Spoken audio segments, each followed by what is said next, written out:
Esther chapter 7. So the king and Haman came to the banquet with Esther the queen. And the king said again unto Esther on the second day at the banquet of wine, What is thy petition, Queen Esther? And it shall be granted thee. And what is your request? And it shall be performed, even to the half of the kingdom.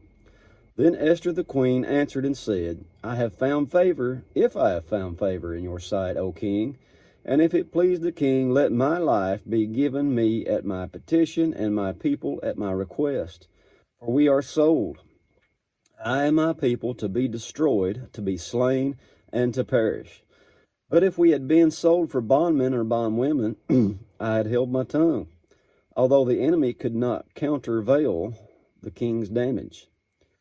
Then the king Ahasuerus answered and said unto Esther the queen, Who is he, and where is he, that does presume in his heart to do so? And Esther said, The adversary and the enemy is this wicked Haman. Then Haman was afraid before the king and the queen. And the king, arising from the banquet of wine in his wrath, went into the palace garden.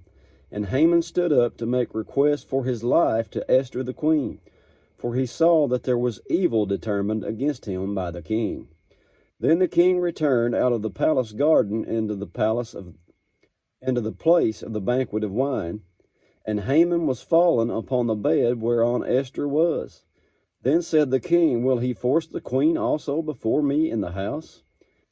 As the word went out of the king's mouth, they covered Haman's face. And Harbonah, one of the chamberlains, said before the king, Behold also, the gallows 50 cubits high, which Haman had made for Mordecai, who had spoken good for the king, stands in the house of Haman. Then the king said, Hang him thereon. So they hanged Haman on the gallows that he had prepared for Mordecai. Then was the king's wrath pacified.